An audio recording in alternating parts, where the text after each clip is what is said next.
اردو کہانی میں خوش آمدید۔ تو پیارے بچوں، آج ہم آپ کو کہانی سنائیں گے جس کا عنوان ہے نئی سائیکل۔ اویس صبح سویرے سو کر اٹھا، اپنے ابو کے ساتھ فجر کی نماز پڑھنے مسجد گیا اور نماز کے بعد اپنے ابو کے ساتھ گھر واپس آ گیا اور پھر ناشتہ کر کے اسکول کی طرف روانہ ہوا۔ بیگ کلاس روم میں رکھ کر فوراً اسمبلی ہال میں پہنچا، جہاں پہلے سے اس کے دوست عبداللہ اور حسام اس کا انتظار کر رہے تھے۔ اویس نے سلام کیا تو فوراً عبداللہ نے کہا، اویس بھائی حسام کو مبارکباد دو، کل اس کے ابو نے اسے نئی سائیکل دلائی ہے، بہت ہی خوبصورت ہے۔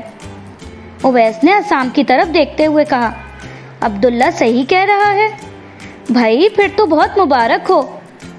حسام بہت خوش ہوا، پھر تینوں مسکرا دیے۔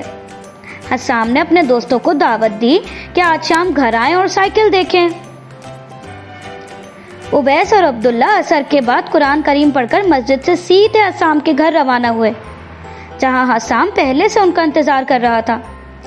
سلام دعا کے بعد دونوں کو گھر کے صحن میں جہاں سائیکل کھڑی تھی لے گیا۔ سائیکل کے قریب پہنچے تو دیکھا کہ حسام نے سائیکل بڑی حفاظت سے ایک دیوار کے قریب کھڑی کی ہوئی ہے۔ عبداللہ اور اویس فوراً سائیکل کی طرف متوجہ ہوئے۔ عبداللہ نے جھک کر سائیکل کو اوپر نیچے سے دیکھا اور کہا، بھائی مبارک ہو، بہت ہی عمدہ اور خوبصورت سائیکل ہے۔ اویس نے جو سائیکل کو دیکھا تو عبداللہ اور حسام کی امید کے برخلاف کہا، میں تو سمجھ رہا تھا کہ کوئی خاص قسم کی سائیکل ہوگی، لیکن یہ تو عام سی سائیکل ہے۔ اویس کی بات سن کر حسام کچھ پریشان سا ہو گیا اور کہنے لگا، ارے بھائی اس کے ہینڈل تو دیکھو کتنے خوبصورت ہیں۔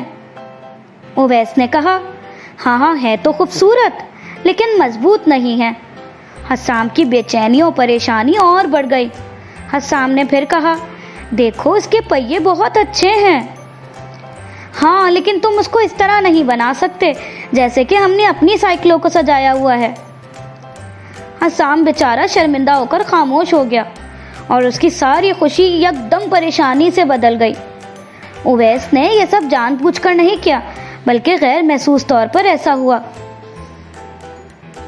عبداللہ نے دونوں کی حالت کو بھانپ لیا اور بات ختم کرتے ہوئے کہا، ارے سجانا کیسا بھی ہو وہ بات کی بات ہے، ابھی تو بہت خوبصورت لگ رہی ہے، اس جیسی سائیکل تو میں نے کبھی نہیں دیکھی۔ اویس نے فوراً کہا، یہ خوبصورتی تو رنگ کا کمال ہے اور کچھ دنوں میں خراب ہو جائے گا۔ اویس نے حسام کی تکلیف کو بالکل محسوس نہ کیا اور حقیقت کھولتا ہی چلا گیا۔ عبداللہ اور اویس دونوں واپس نکلے تو عبداللہ نے اویس کو غصے میں کہا، یہ تم نے کیا کیا؟ اویس نے کہا، میں نے کیا کیا ہے، تم کیوں غصے میں ہو؟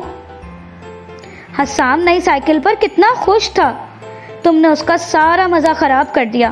تمہیں تو اس کی خوشی سے خوش ہونا چاہیے تھا، تم مبارکباد دیتے لیکن تم نے عیب نکالنے شروع کر دیے۔ تم نے دیکھا نہیں حسام کیسا غمزدہ ہو گیا تھا۔ اویس کو اپنی غلطی کا احساس ہوا اور وہ فوراً عبداللہ کو ساتھ لے کر واپس حسام کے پاس گیا اور اس سے معافی مانگی اور اس کی خوشی میں شریک ہوا۔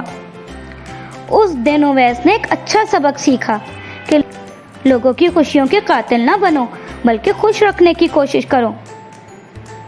تو پیارے بچوں، اگر کسی کو خوش نہیں کر سکتے تو غم زدہ بھی نہیں کرنا چاہیے، اور پھر مسلمان کو خوش کرنے یا اس کی خوشی میں شریک ہونے سے اللہ تعالیٰ بہت زیادہ خوش ہوتے ہیں۔ اگر آپ کو یہ کہانی پسند آئی ہے تو آپ ہمارے چینل کو سبسکرائب کریں۔